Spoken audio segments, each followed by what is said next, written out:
perkawinan di Indonesia. Perkenalkan, nama saya Hilda Ayu Putri Nadifa, NIM 28194. Dan perkenalkan, nama saya Ahmad Jimmy Asidiki, NIM 208190001. Berikut kami akan sedikit menjelaskan tentang perkawinan di Indonesia.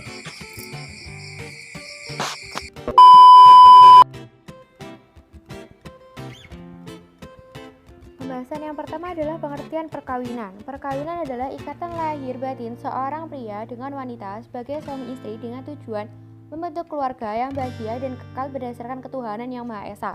Perkawinan diatur dalam Undang-Undang Nomor 1 Tahun 1974 dan Peraturan Pemerintah Nomor 9 Tahun 1975. Bisa dilihat perbedaan antara pernikahan dengan perkawinan. Selanjutnya adalah ruang lingkup perkawinan. Yang pertama adalah tanda tangan akad perkawinan dilakukan di KUA bagi yang beragama Islam dan bagi yang non-Islam dilakukan di kantor catatan sipil. Perkawinan diperbolehkan jika wanita dan lelaki telah berumur 19 tahun sesuai dengan Undang-Undang Nomor 16 Tahun 2019. Jika di bawah itu termasuk perkawinan muda yang rentan untuk cerai. Lalu, usia ideal menurut BKKBN yaitu perempuan berusia 21 tahun dan lelaki berusia 25 tahun. Kenapa perkawinan dilakukan di atas umur 20 tahun? Supaya reproduksi itu berkembang dengan sempurna. Lalu faktor yang mempengaruhi perkawinan yang pertama adalah pendidikan. Jika calon pasangan itu pendidikannya tinggi, maka akan mempengaruhi kematangan pemikirannya, cara menangkap informasinya, dan cara berpikirnya. Yang kedua adalah ekonomi. Jika ekonominya mapan, dia itu tidak gopoh dalam kayak perkawinan. Dia itu akan memikirkan terlebih dahulu, harus menabung terlebih dahulu, harus memiliki planning agar masa depannya itu jelas. Tapi kalau ekonominya tidak memadai dan dia tidak bekerja, jadi dia kan nganggur dan dia itu menjadi beban keluarga. Jadi akhirnya dia itu disuruh menikah oleh keluarganya. Yang ketiga adalah lingkungan. Jika di sekitar rumah banyak yang sudah menikah muda, jadi dia itu kayak ikut dan ingin untuk melakukan pernikahan muda. Yang keempat adalah spiritual atau agama. Perkawinan itu merupakan ibadah terlama, oleh karena itu perlu dimantapkan dan dipersiapkan. Yang kelima adalah fisik, itu berhubungan dengan sistem reproduksi.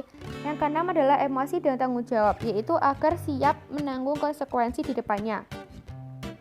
Lalu selanjutnya adalah sumber data perkawinan. Yang pertama adalah sensus penduduk yang dilaksanakan setiap 10 tahun sekali dengan angka terakhirnya itu 0. Yang kedua adalah survei penduduk antar sensus yang dilakukan setiap 10 tahun sekali dengan angka terakhirnya adalah 5. Yang ketiga adalah registrasi vital yang dilakukan di KUA, gereja, catatan sipil. Lalu yang keempat adalah survei Angkatan Kerja Nasional yang dilaksanakan setiap 6 bulan sekali, yaitu pada bulan Februari dan Agustus.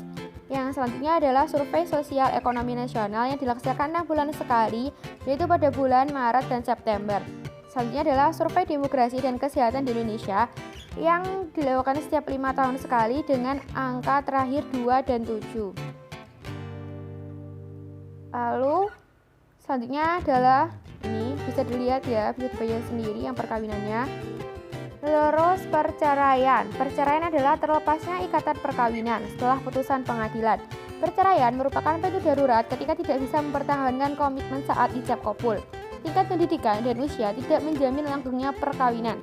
Kabupaten Malang menjadi kabupaten dengan angka perceraian paling tinggi pada tahun 2011. Sebagian besar ada yang cerai talak dan ada yang gugat cerai. Lalu fertilitas. Angka fertilitas di suatu wilayah menunjukkan banyak kelahiran yang dilahirkan oleh wanita pada usia reproduksi di wilayah tersebut. Lalu faktor yang mempengaruhi fertilitas yang pertama adalah umur, jenis kelamin, lingkungan, lama perkawinan, dan sosial ekonomi. Lalu pengukuran fertilitas. Yang pertama adalah penduduk yang diamati hanya penduduk perempuan pada periode masa reproduksi, yaitu perempuan pada periode masa subur sampai menopause yang berumur 15 sampai 49 tahun. Lalu pendekatan fertilitas itu ada 2, yaitu ukuran tahunan dan riwayat kelahiran. Untuk yang pertama adalah ukuran tahunan, yaitu jumlah kelahiran pada tahun tertentu yang dihubungkan dengan jumlah penduduk pada tahun tersebut. Yang pertama adalah angka kelahiran kasar, yaitu banyak kelahiran hidup pada suatu tahun tertentu tiap 1000 penduduk pada pertengahan tahun. Yang kedua adalah angka kelahiran menurut umur, yaitu menurut umurnya itu kayak dibedakan antara 15 sampai 49 tahun. Lalu selanjutnya adalah angka fertilitas total, yaitu jumlah kelahiran hidup laki-laki dan perempuan tiap 1000 penduduk yang hidup hingga akhir masa reproduksinya. Selanjutnya adalah angka kelahiran umum, yaitu banyaknya kelahiran tiap 1000 wanita yang berumur 15 sampai 49 tahun. Yang kedua adalah ukuran riwayat kelahiran, yaitu mengukur jumlah rata-rata anak yang dilahirkan seorang perempuan hingga dia menopause. Yang pertama adalah children infant birth, yaitu banyak kelahiran sekelompok atau beberapa wanita selama reproduksinya. Yang kedua adalah child to woman ratio, yaitu hubungan dalam bentuk ratio antara jumlah anak di bawah 5 tahun dan jumlah penduduk wanita usia reproduksi. Lalu selanjutnya adalah ukuran-ukuran perceraian dan perkawinan. Yang pertama adalah angka perkawinan kasar, yaitu persentase penduduk yang berstatus kawin terhadap jumlah penduduk keseluruhan pada pertengahan tahun untuk suatu tahun tertentu. Yang kedua adalah angka perkawinan umum, yaitu proporsi penduduk yang berstatus kawin pada usia penduduk 15 tahun pada pertengahan tahun untuk suatu tahun tertentu. Yang ketiga adalah angka perkawinan spesifik, yaitu menurut kelompok umur, melihat penduduk berstatus kawin menurut umur dan gender. Yang terakhir adalah Singular Mean Age at Marriage atau disingkat SMAM, yaitu data statistik mengenai rata-rata umur perkawinan pertama yang bertujuan untuk menggambarkan tingkat fertilisasi. Yang terakhir adalah angka perceraian yang dibagi jadi dua, kasar dan umum. Untuk yang kasar adalah persentase penduduk yang berstatus cerai terhadap jumlah penduduk keseluruhan pada pertengahan tahun untuk suatu tahun tertentu. Sedangkan angka perceraian umum adalah proporsi penduduk yang berstatus cerai terhadap jumlah penduduk usia 15 tahun ke atas pada pertengahan tahun untuk suatu tahun tertentu. Dan untuk penjelasan selanjutnya akan dijelaskan oleh rekan saya. Terima kasih.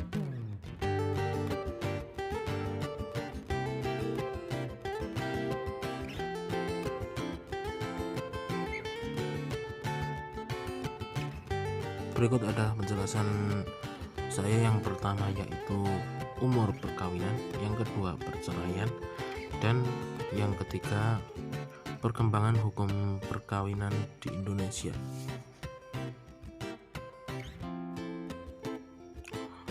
Umur perkawinan yang pertama meliputi Undang-Undang Nomor 1 Tahun 1974, usia 16 tahun untuk wanita dan usia 19 tahun untuk lelaki. Undang-Undang Nomor 16 Tahun 2019, lelaki dan wanita minimal usia 19 tahun. Menurut BKKBN, usia ideal menikah di atas 20 tahun. Menurut agama, menikah di atas umur 15 tahun dikarenakan sudah balik. Usia bukan menjadi patokan, yang penting siap fisik, mental, dan finansial. Oke, next. Pembahasan yang kedua yaitu perceraian. Pengertian perceraian merupakan berakhirnya perkawinan dikarenakan suatu sebab dengan keputusan hakim atas tuntutan salah satu pihak dalam perkawinan. Faktor yang menyebabkan perceraian adalah perbedaan prinsip, kekerasan, keuangan, komunikasi, seks, dan perselingkuhan. Alasan perceraian sesuai PP nomor 9 tahun 1975, berzina, mabuk, meninggalkan 2 tahun berturut-turut tanpa izin dan sebab, penganiayaan yang hingga mengakibatkan cacat badan, perselisihan hingga mengakibatkan salah satu pihak dipenjara dengan jangka yang panjang. Sesuai UU nomor 1 tahun 1974, perceraian dilakukan di pengadilan. Adanya alasan yang jelas tata cara persidangan yang telah diatur oleh undang-undang.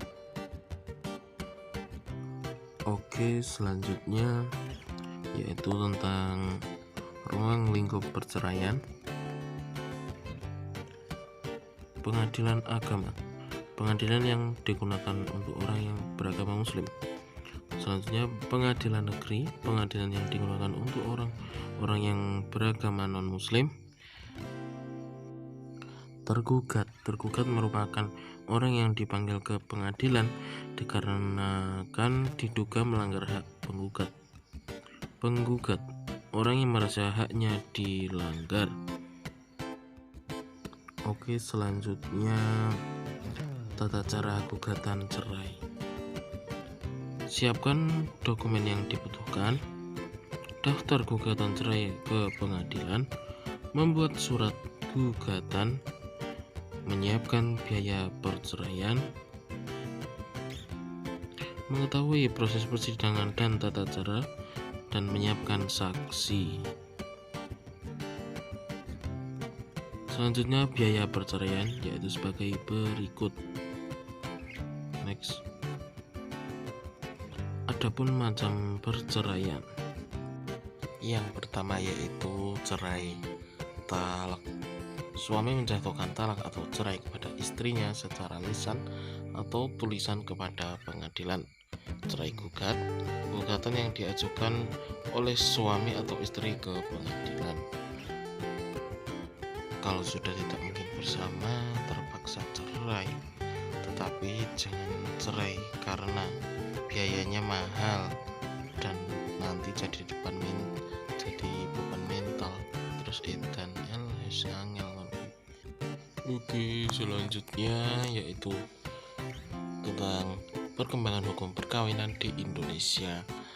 Pada masa penjajahan, hukum berlaku sesuai agama masing-masing. Belanda meninggalkan hukum perkawinan.